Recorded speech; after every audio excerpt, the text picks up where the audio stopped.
So that shiny new game just came out, Armored Core 6, Fires of Rubicon, and you want to know if it's worth your time, right? Well, let's take a look at the game for some first impressions. The game starts with a cutscene, but you learn that you're an augmented human named C4621. You are usually referred to as 621 by your handler Walter. You are dropped from space and then land on the ground in a mech suit referred to as an AC. This is where you begin learning some controls such as boosting and jumping. You have a bar on the bottom of your screen. That's an energy meter. Jumping and dodging and flying uses energy rapidly. Falling from the air or staying on the ground replenishes energy. Next, you fight enemies for the first time with a weapon attached to your right arm. And skating around while hovering and boosting feels really fun while you destroy enemies. Your right shoulder has a missile launcher that you use for the first time. You can use up to 3 repair kits per mission, so be sure to save those when needed. Your first mission is to find a legal mercenary license. You're currently on the planet of Rubicon illegally. Also, you have this energy sword thing that I really like to use. It does pretty high damage. After searching several wrecked AC sites and engaging enemies, you finally find a mercenary license that will work for you. This is where you fight a heavy combat helicopter. This thing has so much health, I did not expect an enemy to be so hard right when you begin the game, but this one was difficult. I tried staying in the air the first time, but that did not work out. The second time around, I stayed on the ground with the knowledge that this thing has a lot of health. After a long battle whittling down its health, I finally won. After you defeat that, the mission is over, and you learn that the call sign from the license you got is Raven. So Raven is now your name on the planet. Also, everyone is on Rubicon for coral, some sort of highly wanted and highly expensive energy resource. Here's the call sign from that license you picked up. Raven. That's your new name here on Rubicon.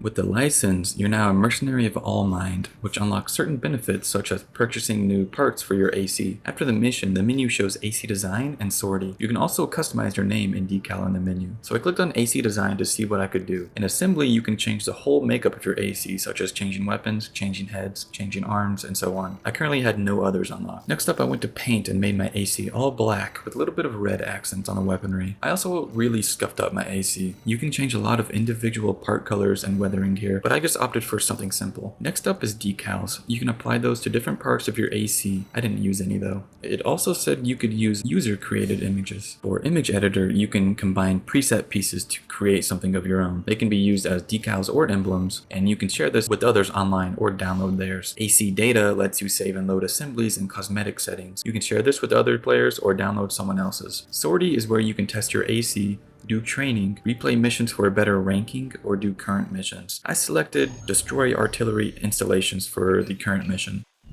Got a job for you, 621. This is an open call from the Balaam Group, one of the corporate forces occupying Rubicon. Attention all independent mercenaries! This request comes from our affiliate, Dotham. The Rubicon Liberation Front has deployed Baus artillery throughout the contaminated city. The city itself has no strategic value, but we cannot allow them to hinder expansion of the Coral Survey. Show us your ambition. Destroy the Liberation Front's artillery. Bonus pay will be awarded for destroying their MTs. We want the enemy weakened. Consider it an opportunity to prove yourself. Impress us, mercenaries!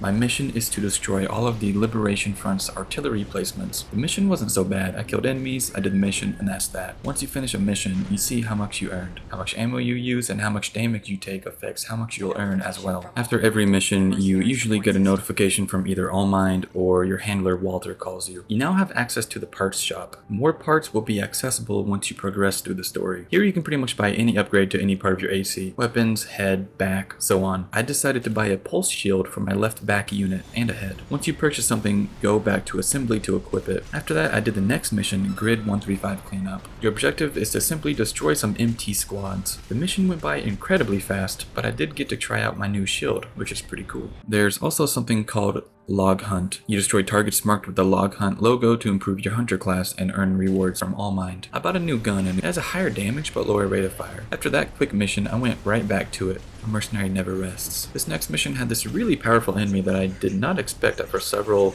somewhat easy missions. It had a lot of health and a strong melee attack. It was pretty fun to fight against, honestly. I did like 4 more missions after this, but I think you start to get the point of the game. You do missions, you progress through the story, you upgrade your AC, you kill enemies. This game is fun for sure. I enjoy customizing and changing my AC the most. I played on 4K, every setting max, and I did not notice a single stutter or hitch. I had absolutely no issues whatsoever with this game. The story, at least so far for me, has not been the most engaging or the best, but that doesn't really matter for this type of game, I think. This game is all about the mech warfare, and it can be really fun and challenging. Overall, I like this game, and I look forward to what kind of upgrades I can do to my AC next. Whether or not this is your type of game, I'll see you on the next one.